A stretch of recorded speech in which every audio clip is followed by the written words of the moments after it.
Alors, je suis avec, figurez-vous, je suis avec les Starkey Hutch de la viande.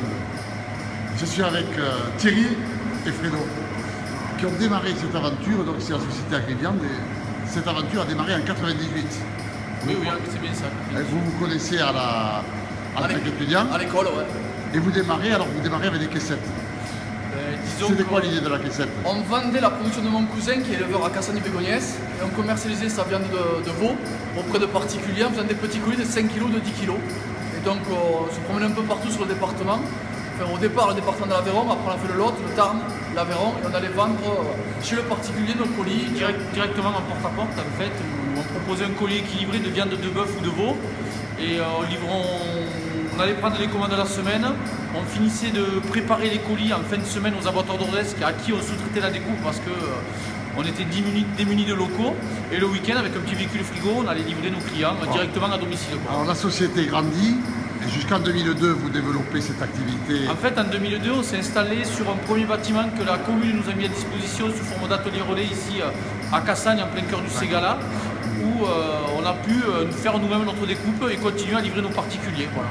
Et à partir de 2003, vous commencez à attaquer les restaurants. 2003, on met le pied dans l'activité professionnelle auprès de restaurateurs haut de gamme, de bistrots, de cafetiers et de restaurateurs. Notamment à Paris. Notamment à Paris et dans l'Hérault. Et c'est en 2005 qu'on arrête quasiment la totalité des particuliers pour faire plus que du professionnel avec des demandes spécifiques et des produits atypiques. Alors, Agriviande, en 2015, c'est combien de salariés? Donc en fait, Agriviande en 2015, c'est une vingtaine de salariés aujourd'hui, qui sont tous issus du milieu rural local. De chez nous. Et l'entreprise est spécialisée donc dans la distribution aux professionnels de la restauration. Mais surtout spécialisée dans la découpe, puisqu'aujourd'hui on n'achète que des bêtes vivantes. Avec le cousin de Frédéric ici à la ferme qui est double actif, qui est aussi maquignon, qui donc achète des bêtes au braque au sein des éleveurs locaux et aussi sur la foire et le marché de l'Essac. Et il nous produit aussi quelques veaux. Et donc nous on est abatteurs, transformateurs et après on prépare nos commandes et distributeurs. Voilà, on essaie d'avoir tout. Et alors il y a une chose à laquelle vous tenez par-dessus tout, c'est la traçabilité, c'est la qualité bien sûr des produits. La traçabilité, la qualité, parce qu'aujourd'hui, avoir la bonne viande, c'est d'abord choisir des beaux animaux et des bons animaux. Pour avoir des bons animaux, il faut des bons éleveurs. Donc associé à un produit, il y a toute une histoire. Il y a une histoire d'un éleveur qui est passionné par son terroir et par sa profession et qui va nous transmettre un beau produit que nous, on va essayer de mettre en valeur avec des découpes particulières et découper ça de manière spécifique pour chacun de nos clients.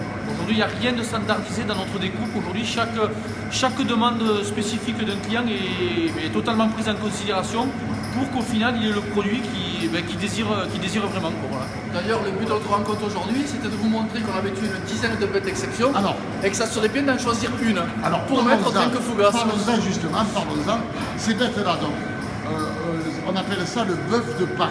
Voilà, Pourquoi? parce que historiquement, si vous voulez, à Pâques, les éleveurs locaux prenaient le temps de mettre une bête à la fin de l'hiver, au lieu de la ressortir au printemps pour la mettre dans les champs, ils la gardaient dedans et finissaient de l'engraisser. Donc c'est une bête qui avait passé jusqu'à 6 mois à l'intérieur, qui était engraissée petit à petit. Donc c'est un produit atypique par rapport à du bœuf classique. Un bœuf classique va être engraissé pendant 2 mois, à un moment où, juste avant l'abattage, alors qu'un bœuf de Pâques va être engraissé de très très longue date. Et il va être trié pour ça. Donc souvent on a des bêtes beaucoup plus lourdes, au lieu d'avoir des carcasses de 340, 350 kg, on a des bêtes comme ici de 430, 480 kg. Donc des bêtes beaucoup plus formées, beaucoup plus rondes et beaucoup plus lourdes. Donc en fait aujourd'hui l'idée c'était de